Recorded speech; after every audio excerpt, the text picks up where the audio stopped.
Hi, everyone. I'm Abby, and I want to thank you for tuning in to the first episode of Ancient Tracks, a Beast Inquiry.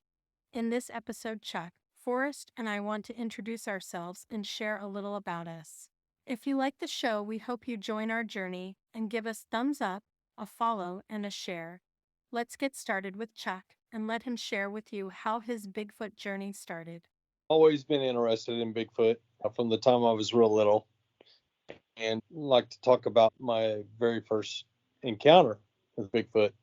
I never thought that Bigfoot was in Oklahoma. Didn't know it at the time, but I always was pretty interested in the subject. And back in November of 2015, I worked in the oil field, drove a truck, and worked at night. And this one particular day, my dispatcher called me and said, "Hey, we need to have you get another load." And I was like, "Okay, no problem." And they sent me out to this location. It's on a river called the Cimarron River, which is north of me. And I went out to this location. And when I got out there, I parked the truck and jumped out of the truck. And when I jumped out of the truck, as soon as my feet hit the ground, my hair on my arms went straight up, and I thought, "Oh crap, something's not right." And so the first thing that came to mind, it being November, it was about the first or second day of deer season, and there's probably a hunter out here or something. I decided that I would walk around the location to make sure that this hunter didn't see me and shoot me by accident. And then didn't see anything, didn't hear anything, and I thought, well, that's kind of weird because I got this weird feeling going on, but I needed to get the job done, so I went ahead and started doing the job and got everything going and jumped back into the cab of my truck to write out a invoice for the job that I was doing. And as I'm sitting there, I see movement in front of me out of the corner of my eye. And I look up, and probably no more than 30 yards from me, there was an old sand dune that was there because this was right on the river. And on that sand dune, there was a big cottonwood tree that was a dead tree that was standing up. And what I saw was this black faced thing standing behind this tree, and he was peeking around the tree at me. And I saw him pretty distinct. The hair on it was black, and the face was charcoal colored gray. And um, he was in this area that had a lot of brush in it, and I could clearly see it, just something standing there. And so I immediately grabbed my cell phone and took a couple snapshots of this thing. And I never saw it move. It just was, it looked exactly like a statue to me. That's how still it was. And I put my phone back down and I stared at it for probably 2 or 3 minutes. Never saw it move, never saw it blink. I never heard any noise. As he's standing around this tree, I could clearly see his shoulders on both sides and his head peeking around the tree. And I sat there and watched him for a minute, a couple minutes, never saw it move. And I thought, I must be really tired from working all night because I'm seeing this thing and there's no movement or nothing. So at that point, I just thought, well, maybe I don't know. It just was really weird. But I knew that I had to get down out of the truck and go and finish the job. And that's what I did. And I got out and put all my tools back on the truck and pulled all my hoses and put them on the truck as well. And got back in the truck and started to drive off. And when I drove off, I turned and looked where I had seen this thing, and it was gone. Never heard it leave, never saw it leave, but it wasn't there anymore. And I knew exactly right then and there what I had looked at and seen. And I was on cloud nine because I had always fascinated about Bigfoot and I always wanted to see one. But there again, I thought that I was going to have to go up to Canada or someplace in the northern states to be able to possibly get that chance. And so when I got back to the office where I worked, first thing I did was pulled out my phone and it started showing pictures to everybody. Of course, at that point in time in 2015, there really wasn't much talking about it here in Oklahoma. And I guess I became the laughing stock of the guys that I worked with, but I didn't care because the one thing that really mattered to me was I got to see something that I really wanted to see. And that was the beginning of a whole lot of stuff that I've done. And because from then on, once I knew that it was in Oklahoma, I've done a lot of research in Oklahoma. I've researched in Texas, I've researched in Alabama, Kentucky, Arkansas, just several places. I've been on expeditions with some of the what I consider some of the best guys in the country as far as research goes. And so I've been really lucky. But that's kind of how things started with me, and I've had quite a few encounters, quite a few sightings. Uh, I've captured photographs, collected audio, casted prints. I've done quite a bit of stuff, but that's what got me started in this was a passion, and that passion has never ceased. I still have that passion to go out in the woods and do things and look for signs and do research. So that's where everything came to fruition for me. So that was my first encounter. Quite the encounter. Yeah, Just to know, like, when you first step out for 45 minutes, you've got that eerie feeling, and then you see it. right. After you got out and finished up the job, when you pulled out with the lights on, it was gone. It was gone, completely gone. And the really cool thing about my encounter is I had a friend of mine that wanted to go out with a video camera and redo the whole incident and put it on camera film. And that's what we did. And he actually flew a drone over the area, and it was really cool. And we got it finished. And all of a sudden, this oil field pumper pulled up into the location. And I thought, boy, we're in a lot of trouble because we're not supposed to be out here doing stuff like that, especially on a site like that. And he pulled right up next to us, and he gets out of the truck. And the first thing he asked us, he says, "What are you guys doing? Are you looking for Bigfoot?" And I think everybody that was with us doing this, I think all of our mouths hit the ground. We told him, "Yeah, that's kind of what we're doing." And he said, "Well, I got a story to tell you." And we were just kind of, I think our draws dropped even further then. And he began to tell us a story that this past November, it was dark, and he went up and was measuring the liquid in the tanks and stuff.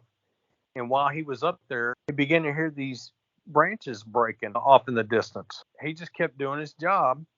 He thought it was kind of weird.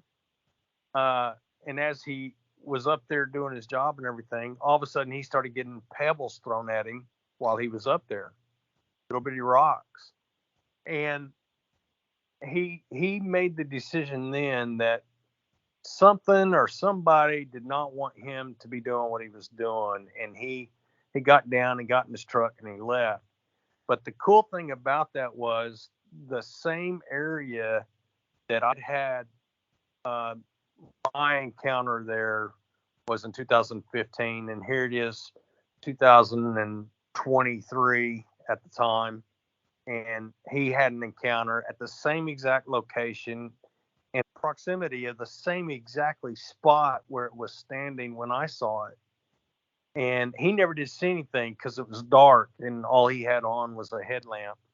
But it validated my encounter, and that was really cool to find somebody that had been to the same location, the same area, and seen or hadn't had an encounter there. He didn't see it, but had an encounter in the same area that I was at.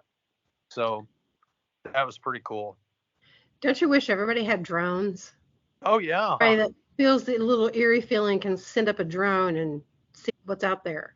A right, drone with night vision. right. So that's how you guys started, and that's how Bigfoot nabbed your interest and has kept you going. Oh, absolutely, Yeah. absolutely. Forrest, do you want to tell us a little Yes, bit about ma'am. you? Well, I have degrees in anthropology and archaeology, and I've done professional archaeology in the past. I've always had a love for Bigfoot. I better say that first because ever since I'll never forget, and I think Chuck probably remembers this story as I related it one time to him. I went to see the Legend of Boggy Creek, and it's been a few years, but they had it as a trailer on the end of the Legend of Boggy Creek. They had the Patterson-Gimlin film. So I thought, geez, that was neat. I wanted more, but hey, you get what you get. So we're walking out, or I'm walking out. I actually went to the show by myself, and as I'm leaving, this guy was talking to his wife, and he said something like, "Well, do you really believe that's true?" He said that was pretty big guy, and it was funny because almost simultaneously, me and his wife turned around, and I didn't even know these people. Turned around and said, "That was a female," and he's like, "No, it wasn't. It was a male." And I said, "Sir," and she said, "No, honey, it had boobs." And I said breasts because I didn't know these people. and I was fairly young at the time. I think I was, 18 or 19. So anyway, I wasn't about to use that term with somebody I didn't know. But it was funny and he was like, "I didn't notice." I'm like, "How could you have not noticed?" But a lot of people didn't notice. They didn't. I was going to say, I'm sorry to interrupt you. I was just going to say, you're one of the first person that has talked about Patty and the first time ever seeing it that mentioned that they noticed that she had breast. Yeah. Attention to detail. Yeah. And even at that point in time, I had just first gotten into college, so I'd already had a few anthropology classes, and it was obvious to me that she had pendulous breasts. Or some people would probably say pendulous. I don't know. I'm a Texan. What can I say? We talk funny. But anyway, so she appeared to me as to be a nursing mother. So, I mean, what do you think? You guys think? I think she was a nursing mother myself. I think I would agree with that. Yeah, I think so too. I think so. After you've just described that, yeah, I agree. Yeah. But my first introduction to Bigfoot was slightly different than Chuck's. My daughter had just laid down in the back seat of my diesel, and we were hauling some horses. Actually, we're going back up to Alaska, and we were cutting through. I dropped a horse off in Coeur d'Alene, Idaho, and I was headed up the highway and was going to cross into Canada, up in the north of Idaho there. And so I'm driving, and then I saw something come out of the woods, and I kind of glanced at it at first, and I started slowing down. I was actually going up a hill, and it wasn't, a real steep hill. It was just a slight grade in the road, but it was enough that I could call it a hill. And I actually slowed down enough that I turned and really looked at it, and I was like, oh my God. And I'm like screaming at my daughter, wake up, wake up. She was laid down asleep in the back seat, and she's kind of rousing a little bit, but here it just stepped out like this thing didn't have the slightest care in the world and walked across the highway. And it didn't take but probably about 3 steps to get across that 4-lane highway there. But it wasn't in any big hurry. And Michelle just rose up just in time to see the back of it go into the woods on the other side. But when it just started coming out into the road, I had actually slammed on the brakes, and I kind of almost put her in the floorboard of the truck where she was trying to get up. So had I probably not done that, she probably would have gotten up and been able to see the whole episode. But here's the high strangeness of it, and I have to tell you this because it's kind of funny. It was walking across this road, and behind it the sun was setting. At some point in time, and I don't remember when it happened, but somebody asked me, well, what color was it? And I said, well, I'm pretty sure it was black or dark brown. But I said, what was so funny is that the sun was setting literally, so all I saw was a silhouette. Got a real good, look at it silhouetted. But I said it kind of gave it a purple look, the hair, a purple look. And so my kids in their younger years started calling it my purple people eater that I had seen. So that's always the kind of the joke. It's like, Mom, go tell the kids your story about the purple people eater. Okay. So the grandkids get to hear the story about the purple people eater, which was really a Bigfoot. So, but it wasn't purple, I assure you. It didn't wasn't purple. It was black or dark brown. But I guess my most exciting, should I tell them my real exciting one in the cabin, Chuck? Absolutely. Because Chuck's going to have to tell you about his over in the big thicket, because that was that was unusual too. But yes. I had some strange things going on around here at the ranch. And I will tell you this, that when I was a little girl, I inherited this ranch from my grandparents. And my granddaddy would not allow me to go outside after dark. It just was not allowed. And he always told me the woolly boogers were going to get me. And I'm like, woolly boogers? Okay, yeah. Okay, Dad, that's a good one. The woolly booger's going to get me. Well, I didn't really know what the woolly booger was, but, I've since found out what the woolly boogers are. So anyway, my house burned down, and I went and needed something obviously to stay in, and I got me bought me a cabin, and they moved it out here. When I first moved in, I'd had a friend out one day, and we was out there feeding horses and such. And I was walking around. I got these big, beautiful cedars that my grandfather had groomed and cut the limbs off on them, such that usually the cedars just grow up like a great big bush from the bottom up. I know y'all have them up there in Oklahoma too. So, but anyhow, he had groomed these things so that they'd grow up and look like big trees. So there were no some of these cedars are 3 feet around. They're huge. And I'm walking around looking and going, why are there limbs hanging? I'm talking about 20 foot up in the tree. There'd be these big limbs right in the middle of the limb.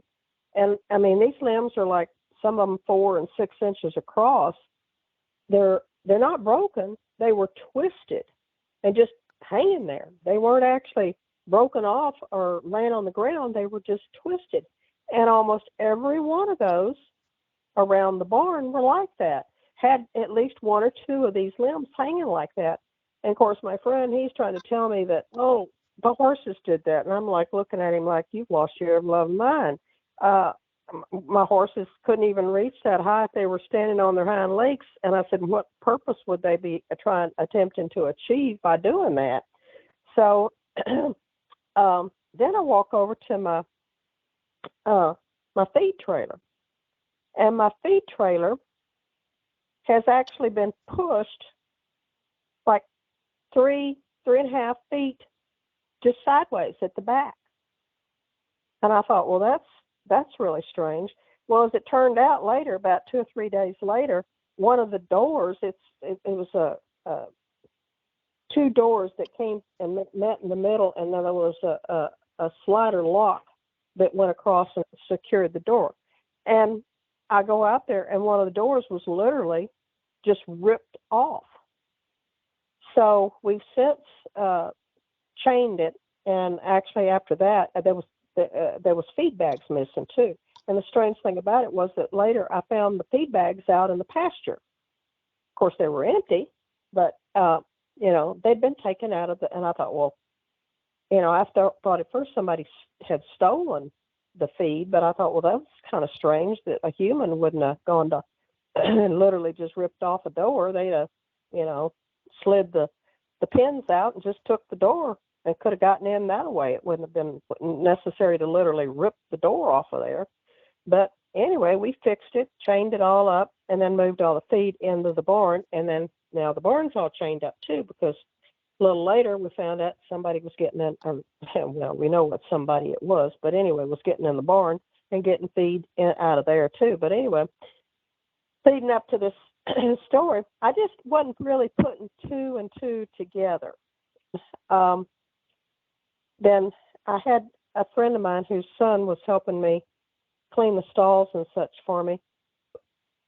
He found footprints, and evidently something had been sitting up underneath this cedar tree and would have been completely I couldn't have seen it. Had been sitting under this cedar tree, and there was a large footprint and there was a smaller footprint. So there was actually two individuals that had been sitting up there, and you could see where their buttocks had beat down the cedar.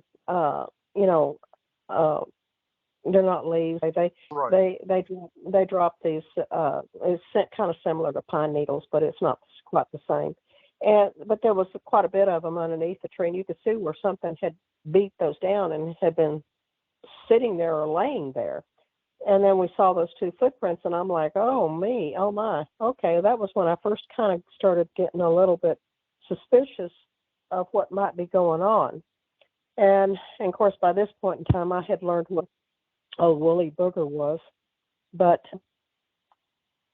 the culmination of this was that about a month later, and in fact, it was my friend, it was her husband that had come over, and I had wanted a deadbolt put on the cabin, and he actually installed the deadbolt on the cabin for me. And so that plays into another story. But anyway, I'm sleeping in the cabin, and I get woke up at like 2 a.m. to this strange noise, and then I hear cats growling and making this yowling noise. And so I sat up in bed and I looked over, and I had 3 cats looking out this window. And the cabin windows aren't real big. And I think they're 29 inches by 24 inches. So they're not just real big. And but I had a window unit in that window. And I look over there, and the noise that I had heard was the window unit moving back and forth. And I'm looking at that, and I thought, you know what? I bet you one of those horses is out there using my AC as a back scratcher. But I couldn't understand why the cats were growling, and they're got their hackles up and everything else, and tails fluffed up. And as soon as I stood up and walked towards the window, they bailed and went upstairs, because this cabin actually has 2 stories. They were gone. They didn't want nothing to do with what was going on. So I looked out the window, and now mind you, that window was on the south side, and then I had another window in the very front of the cabin which pointed east, and then I had a pole light that was on the north side, and it always put out enough light that it lit up the cabin pretty much inside. but it also put light out over the top of the cabin that I could see all the way over to the barn, and I could see the drive that went around the barn right there. So I look out the window and all I see is black. And of course, I'm just waking up at 2 o'clock in the morning. You know, you kind of sit there rubbing your eyes and blinking like, wait a minute, I'm looking at the other window. Okay, there's light coming in there. Why am I not seeing light there?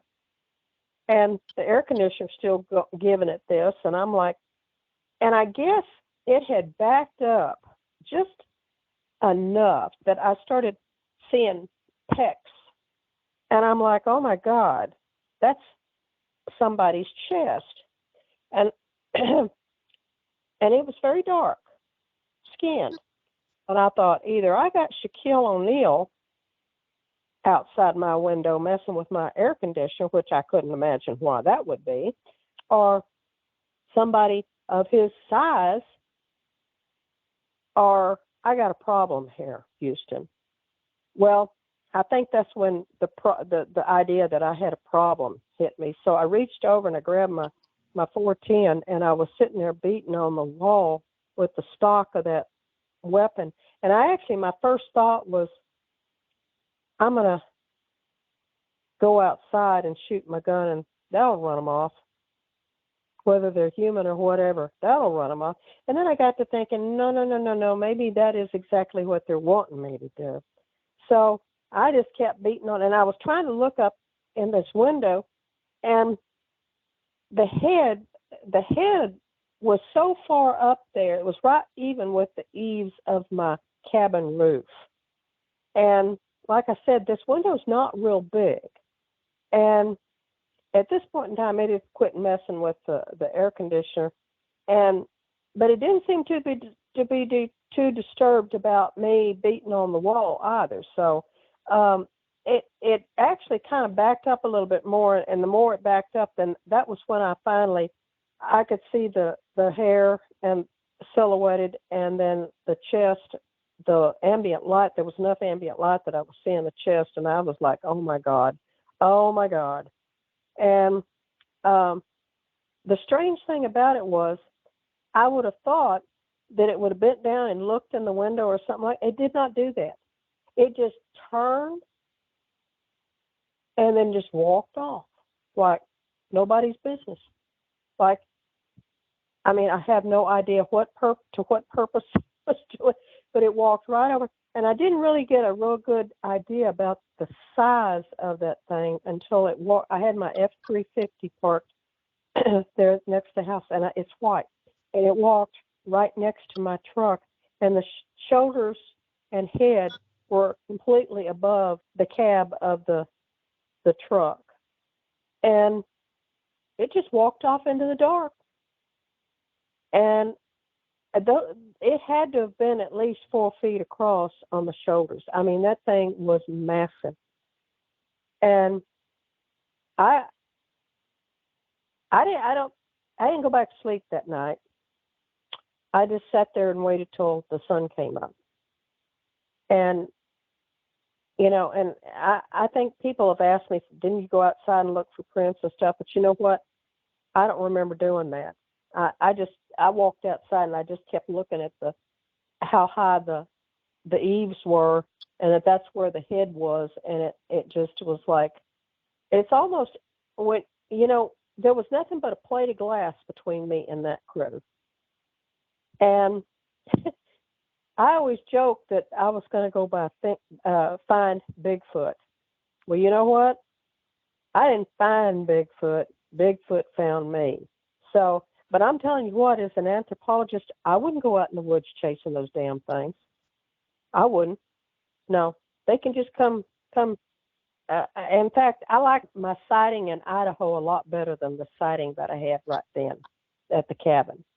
That was just a little bit too close for comfort.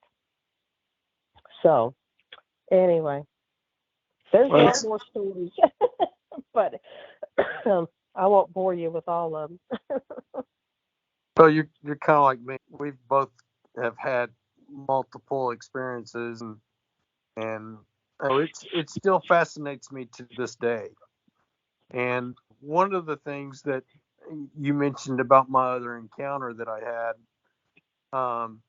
after I had the episode here in Oklahoma on this oil property, I at that point I decided to go on an expedition, and I went down to the Big Thicket, otherwise known as the Sam Houston National Forest, and went down there on an expedition. There was about 20 of us or so, and I was a little bit nervous going down there because I had heard stories about that area and how aggressive they can be in that area. So I was a little bit nervous about going down there and being a part of that. But I figured as many people as were there, I really didn't feel like I was going to be in any kind of harm. But the very first night that we got there, they split us up into two groups. There was 10 of us in one group and 10 in another group, and both groups had two guides with us. And we were walking. My group went one direction, the other group went the other way, and we were walking down this trail, and it was dark, dark. And down there in the Sam Houston National Forest, especially at night, the trees there are so thick that sometimes it looks like you're walking in between walls because the trail that we were on is what's called a right of way, and it's where they have gas or oil lines run through the ground there, and they have to make sure that there's no brush or trees or anything like that on this right of way. And the right of way is about 10 feet across. So half of us had night vision and the other half had thermal imagers. And I was kind of in the front of the line. The guides were in front of us, in front of me, and we're walking down this area, and it's like I said, it's dark, dark. And as we're walking down this area, we start hearing wood knocks every now and then, and we knew that they were around us. And our guides told us that up a ways from where we were going to stop and take a break before we went any further. So we're walking and walking, and finally we get to this area, and there's this old dead cottonwood tree that is deadfalls laying on the ground there, and that's where we stopped. And at the end of this tree, I noticed that there's about a 4 foot gap in between the tree and the wood line. And I'm standing there and looking things over. Like I said, I got night vision on, Gen 3, and the guy behind me has a thermal imager.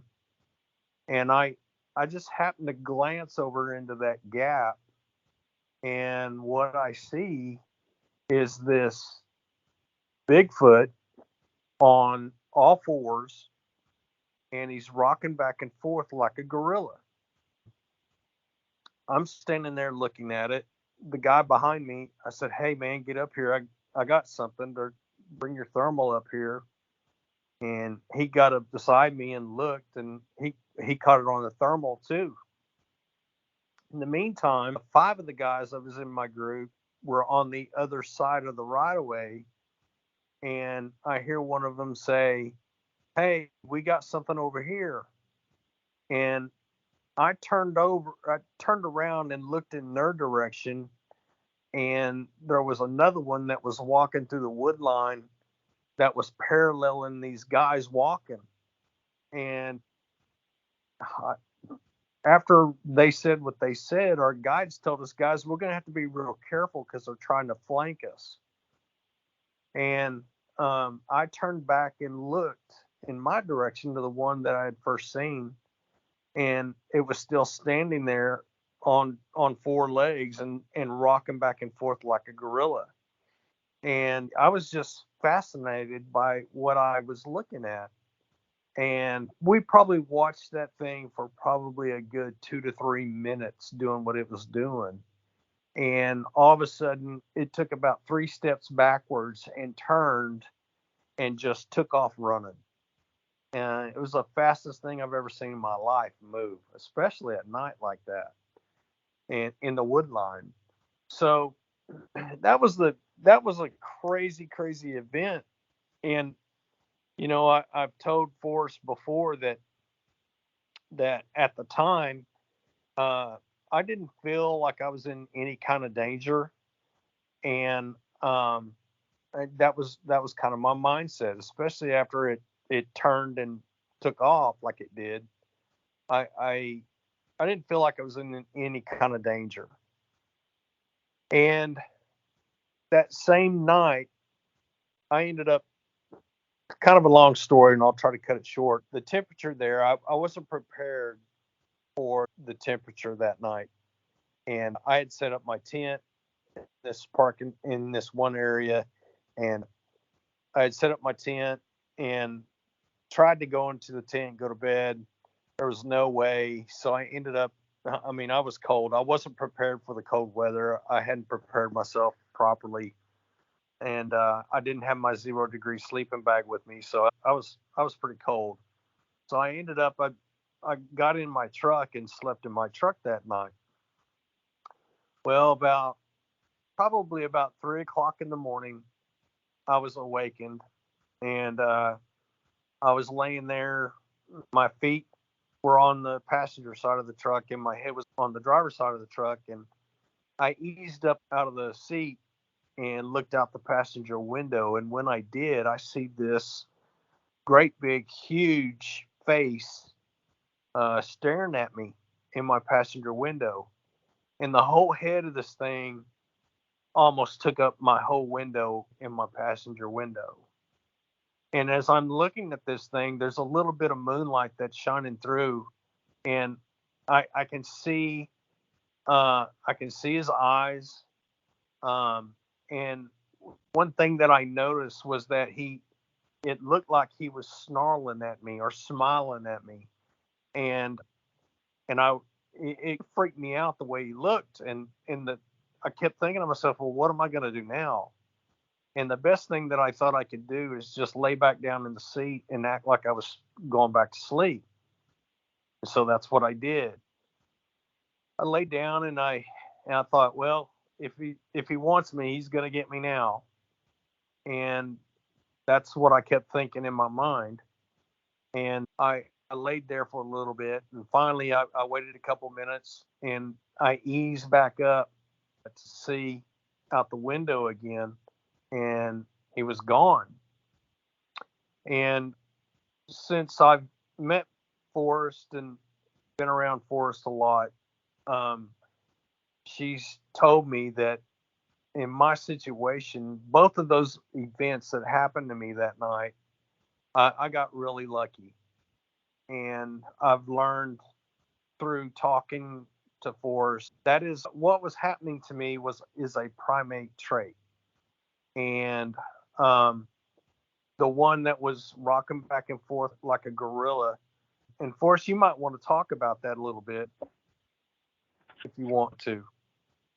Well, you told me about that, and I don't think you you didn't even realize what it was actually doing. But primates, especially gorillas and chimpanzees, I've never seen monkeys do this, but that's not to say that there might be a species out there that does. But gorillas and chimpanzees will rock back and forth, either stand up and rock back and forth, or will sit down and rock back and forth, or squat and do it.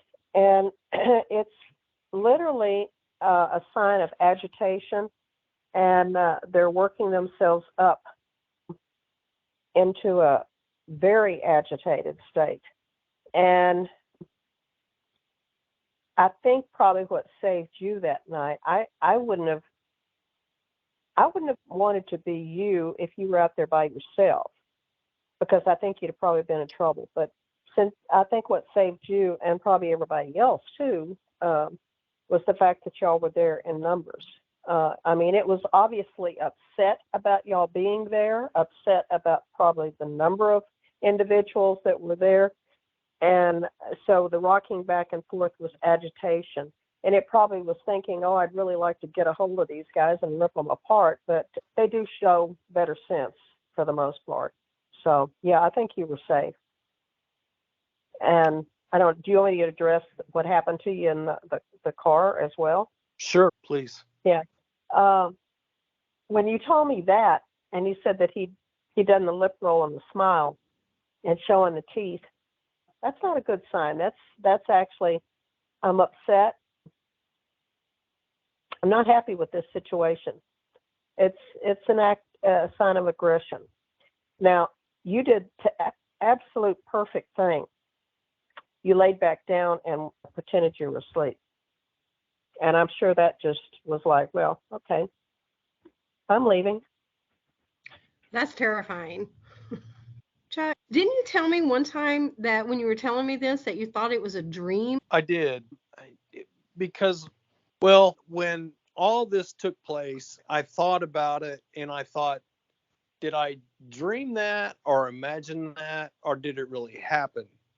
And my mind was kind of playing tricks on me on whether or not, well, did you really see that or did you not see that? And I think what really opened my eyes that I had really did see that is because, first of all, the next morning when I got up and I went to the passenger side of the truck, I found a glob of hair laying beside my passenger window. And I still have that to this day. I actually collected it up with surgical gloves and stuck it in the envelope. And I still have that today.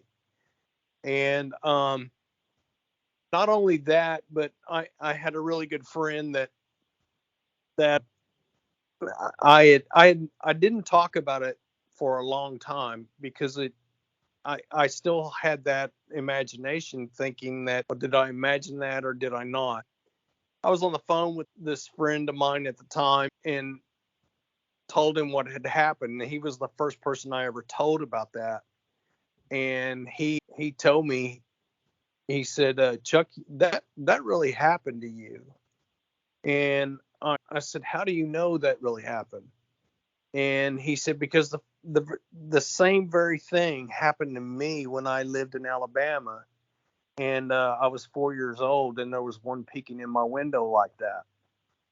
And he said, there's no doubt in my mind that you did have that encounter.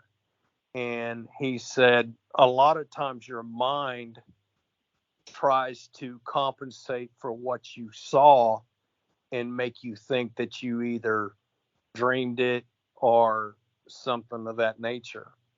And the more and more I thought about it, and plus the fact that the big hairball that I have in my possession from that night, there's no doubt in my mind that I saw what I saw. I don't doubt you saw it either. I think when we see things that we can't explain, our mind tries to cope with that and, fill in those blanks. And I think that you thinking that you dreamed that is a completely normal reaction.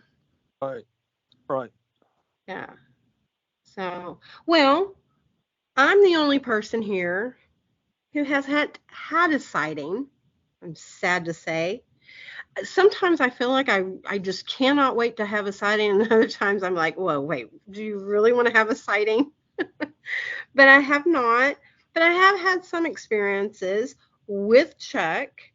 We were out at a lady's property here in Oklahoma. She had reported that she had some activity. And so we went out in the woods, and I don't know if I should say where, but it was East Oklahoma. But we were out in the woods, and we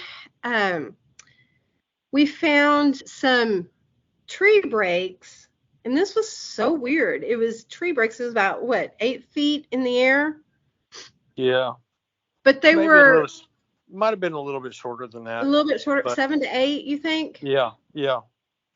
But they were in a row. Like you could just look down And every, 10, 15 yards, Yep. maybe 20, there would be another one. And I can't remember, were they all pointing in the same direction, the break? I don't remember that. I think they were all pointing in the same direction. I think it was And too. It was very uniform, which was what was so crazy, because you could just look down this line and see these trees broke in this at the same place, but it was like one right after another. And I don't remember how many there was. This was a few years ago. I want to say that there was like 6 or 7 of them that we went and looked at. yeah. Yeah. Yeah. And then on that same outing, we had she had like a little like micro forest between the front of her house, and then the other side, on the other side of this was it a restaurant? I think it was a restaurant. Oh no, it was like a community center. Yeah. But it had a restaurant in it.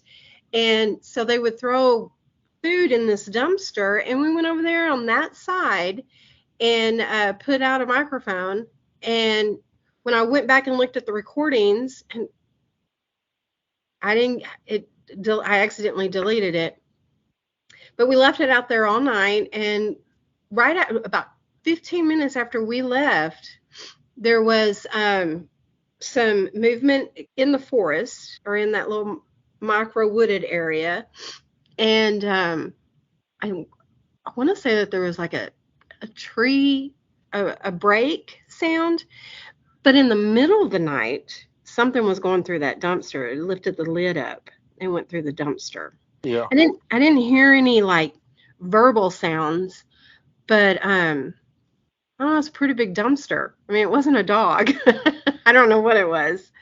And then while we were doing that recording, we went back over to her house, and we were sitting out on the front, facing the other side of this little wooded area, and we heard a lot of movement. In fact, there was something that was coming up to the edge, and I really did expect something to walk out. It never did.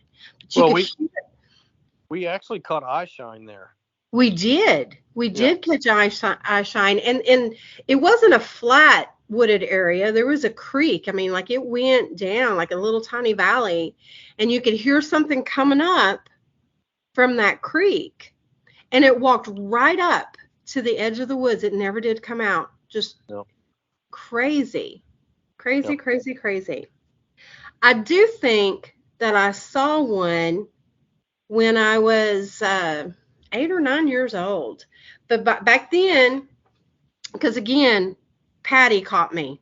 Patty, and then it was like every book I could read, everything in the school library, which wasn't much at that time. But we were driving in Texas. I'm from Texas, and it was at nighttime. And I really think that I saw one. And when I asked my dad, I'm like, Dad, did you see that? Did you see it? No, no, I didn't see it. But I was in the back seat and just looking out the window, and there was just this strange thing in it. It was all really quick. I drove this road a lot. We were traveling from one grandparent's house to another. I want to say that was my sighting. Like, I'm holding on to that. I don't know if it was or not, but I just chalked it off. They don't live here. That's not what that was. But I kind of just hope that it was. Well, it wasn't anything. It was just me passing through the night. But you may get your wish eventually. I don't know. I feel like it takes a lot of work to have your first sighting when you're out there trying to have your first sighting. Be careful what you wish for. I know that. So I'm like, Forrest, if you would, I'd really love for people to hear your story about the beans. Yeah, let's hear the bean story. Oh gosh. Whoa. Let me get a sip here. And I'm sorry, I may have to stop because if I talk for too long here, I start coughing. Because I have the coronavirus. You know, my granddaughter asked me if I wanted a lime with that corona.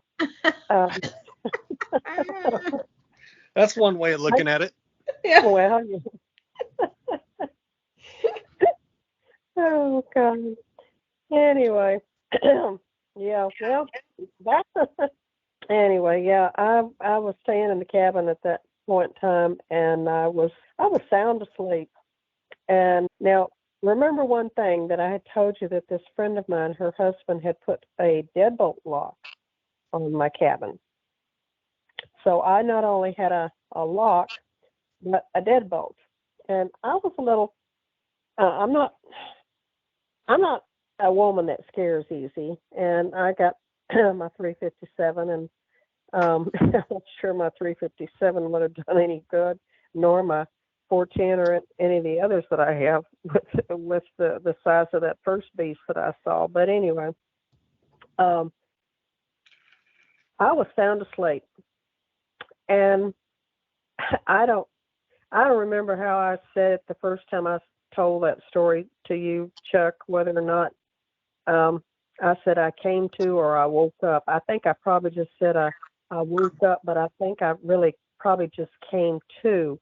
I was laying on the bed and I felt something running down my face. I wiped my hand across my forehead, and actually I think it had run down my nose. That was what it was, I don't know, I guess tickling me or something. And I had wiped my nose, and I looked at my hand, and I may have thought, my first thought might have been that maybe I had a nosebleed. I don't know. But when I saw the dark on my hand, I thought, that's not right. And I reached over and turned the light on, and when I did, I'm looking at my hand, and I see there's blood. So I actually, at that point in time, swung over and was sitting up. Well, when I did that, a can of beans, Bush's beans, I'll have you know. I did remember that much. I was like, what reminded me is I went and got a can of Bush's pinto beans out of the cabinet this afternoon, and I looked at it and I went, it was Bush's beans. I don't know why they always say pinto beans. It was not pinto beans. It was Bush's beans. But anyway, and this can of beans rolls down my pillow and kind of rolled up next to my hips there, and I picked the thing up and sat it on my nightstand. And I'll be honest with you, you know what? I didn't put two and two together right then, because I'm still rubbing my head. And when I did, I looked up across the room, and I see the front door on the cabin is wide open. And that was kind of when I had the the WTF moment. And I immediately jumped up, and I noticed that there was a smell, an odor in the room, and it was real strong, urine-y smell. And my first thought was, not for my safety or anything, I'm looking, did my cats get out? Because the ones that I had there were, they came in and stayed in the cabin at night. They went out during the day, and I put them up at night. And so I was making sure, and they're all up on the second floor, lined up, looking at me like, what the heck just happened, Mom? And I'm like, at that point, I'm starting to get a little disturbed about the fact that my front door is open, and how did it get open? And obviously, I think the thought finally hit me that somebody or something had been in the cabin, and it smelled like urine, musky, wet dog kind of smell. It wasn't until the next morning that the beans can hit me. Now, I will say this: the cabinet, because some people have asked me before, did they get it out of the cabinet or was it on the counter? I don't remember. I honestly don't remember. I'd be a liar if I told you no, it was sitting on the counter, or no, it came out of the cabinet. I don't know. All I know is though the cabinet doors that I kept my canned goods in was open. Now, what the heck was going on? I don't know, but I don't think it was the big guy that came in. I think because first off, he'd have had some difficulty getting in there. The roof line inside, once you're in, is real low when you first come in the door because that second story is on that end, and then it opens up in the middle, and then there's on the other end there's another second story up there, and so I think he would have had some difficulty, and I think it'd have been too big to get through the door. So I personally think that was either a female or a younger one that came in there. And of course, people say, "Oh, it threw the can of beans." I honestly don't think that it threw the can of beans at me because I think it may have tossed the beans at me. And Chuck actually said something the other night when we were talking about this, and that had never occurred to me before. And I think maybe Chuck might be right in his assessment of that. Of course, neither one of us are Bigfoot psychologists, and we don't have the party here to cross-examine as to the reasoning behind how I ended up with the can of beans on my head. But I think that you were probably right, Chuck, in your assessment that maybe I moved in the bed, or maybe I snored or did something, and it startled it, and it just tossed that can of beans, and that can of beans came down. Just happened to come down smack dab on my forehead. And I still have a little L-shaped scar on my forehead from the edge of the bean can. And yeah, so I guess I can say I wear my Bigfoot scar proudly. So, but you know what? I went over there, and what had happened with that door, it had been pushed open.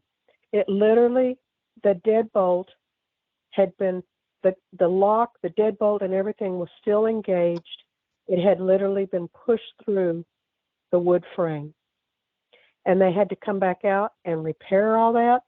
And I closed that door, and I mean, I was piling everything I could find that I could pile up in front of that door and block it. Because that was kind of when I looked at the door frame, a person would have had to have kicked that door in, which would have woke me up. I think all that thing did was just lean against it, and that door on the wood just gave way, and quietly enough, as it seems, because I didn't wake up and hear it. Or if I did, I don't remember waking up and hearing it. I think that you heard it and you started waking up, and then that's what happened. What Chuck said, that you stirred and it turned the beans at you. That could be the case. Like I say, we don't have the Bigfoot party here to cross-examine, so we'll never know actually what happened. But all I know is I came out of it with a big headache, a bruise, and it was funny because I had to go to work and I had a knot on my head literally for about 3 or 4 days, and it was bruised. And then I had that cut, and everybody was asking me what happened. And there was only a couple of people that I actually told what happened. Yeah. You know, the true story that happened. I made up a story, but, you know, I fibbed on that one. But I wasn't about to go, oh, I think I got clonked in the head with a can of beans by a Bigfoot. Oh, boy, hell, that would have gone over real well. I'd have never lived that one down. That busted through my door. Yeah. You know, the funny thing is, if you will, is we kind of have a joke about that situation. And I think I started the thing with, well, the reason why it threw the can of beans at you is because you didn't have no cornbread made. Yeah, no cornbread. And then I get others that say, oh, well, you didn't open the can for it. And I should have bought one of those Pop-A-Top cans so that it could have gotten into it. Just open the damn can and leave. Take it, go, just go. Well, you know, the real thing about that whole encounter is the fact that That's a pretty That I'm dangerous still alive. situation. Well, it's just a real dangerous situation to be in. And I think a lot of people think that Bigfoot is the hairy giant that's calm and doesn't do anything wrong, but you and I both know that there's a whole nother area about Bigfoot, and maybe sometime in the near future we can actually get into some of that stuff. But it's not the friendly giant at all. Well, I think that a lot of people are lucky and have the benevolent type of sightings, where it's walking across a field or it's walking across a road. They're way off in the distance. And I think, we talk and we joke around about it and everything else. And I say, I get asked all the time, you want to see another one? I wouldn't have a problem seeing another one. I just don't want to open my window up and be looking at one on the other side of a plate of glass, because there's nothing but a piece of glass between me and it. And that's nothing for them. Absolutely nothing for them. I don't think my old heart could take that too many times. I don't have a problem with the seeing off in the distance. That's no problem. And I have people too tell me, well, you're an anthropologist. You ought to want to go out in the field and follow them around. Really? I want to go follow a bunch of hairy things that are 6, 7, 8 feet tall and about 20 times as strong as I am, and probably be able to rip me in half and not even think twice about doing it. Yeah, I'm going to just pack up my bags right now and go follow them around in the forest. Give me my camping gear. Yeah. Well, you know what? That's not going to happen, hon. That's not going to happen. People that have dealt with following troops of chimpanzees, Jane Goodall can tell you, that's a dangerous proposition. She was nearly killed on 2 occasions. And, there's plenty of situations where primates are not kind and friendly for the most part. People like to think that they are, but when those great big old gorillas, and now the gorillas, if you want the friendly forest giant, that's kind of what you need to be thinking of when you're wanting the friendly forest giant, or an orangutan. But you know what? They can do some damage to you too. Just ask Armand Sarmiento, who studied gorillas. He's been bit and rolled around by gorillas. So, but they're not near as likely to hurt you as a chimpanzee. And through all the discussions and stuff about Bigfoot, I really liken their behavior more to chimpanzee than I do any other kind of primate. I liken them to chimpanzees. So, and as Chuck, I don't really care for chimpanzees. That's correct. Yeah, I got bit in the shoulder by thank God it was a young one. But because stupid me, nobody bothered to tell me that you don't feed the subordinate chimpanzees before you feed the alpha. So he always eats first. And I got sent in to with a group of young ones, and the alpha proceeded to chomp down on my bicep, and I was like out of there real quick, because you know what? That hurt. And they, even at that age, have a pretty good set of canines. And that's the other thing too, Chuck, is that you hear the different types. I mean, some of the Bigfoot, you hear them, they yawn or they open their mouth, and people will actually see canines on the males. Well, the one that was peeking in my window in the pickup that night, I saw canines on the sides of his mouth. Well, you're just lucky. And then you hear the other ones that say, oh, they just look like they have a bunch of big blocky horse teeth, like chiclets or something. And I don't know whether that's a sexual dichotomy. I mean, even in chimpanzees and gorillas, the females will have, they do have canines, but they're very diminutive in size as compared to the males have huge canines. And they're mostly, I'll be honest, in the wild, they're mostly for display. You'll see these males, they'll if they have another male walk by them, that they make this big yawn, and it's not because he's just suddenly developed a need to go take a nap. It's an actual show of looky what I got. You want to mess with my gals, this is what you're going to get. And so usually it's a big deterrent. Primates don't like to hurt themselves because they live in mostly tropical situations, and in the tropics you don't heal so well. They don't want to get hurt. We learn something new every day. I didn't know that. I thought he was yawning because he was tired. No. Trust me, they're not. That's me. You want to see some canines, go out there.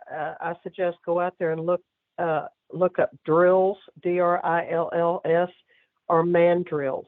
Now, people say, oh, those are baboons. Actually, they're a subspecies, and they've actually, people always considered them when I was going to school, they were baboons. They're not considered baboons anymore. But they are actually the largest of all the monkeys. Monkeys, not apes, monkeys. And they're mostly quadrupedal.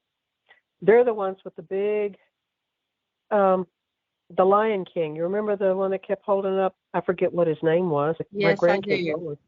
And it had the blue and the red on his long nose. Mm-hmm. Well, that is a mandrill. And they have the collagen on their faces turns blue. And then the older they get and the more testosterone they get in their body, the more prominent the red stripe becomes down the middle of the nose. But now those guys, and they're beautiful. I mean, they are literally beautiful monkeys with their coloration, and then their little, real big, bright red butts too. And they're beautiful, beautiful monkeys.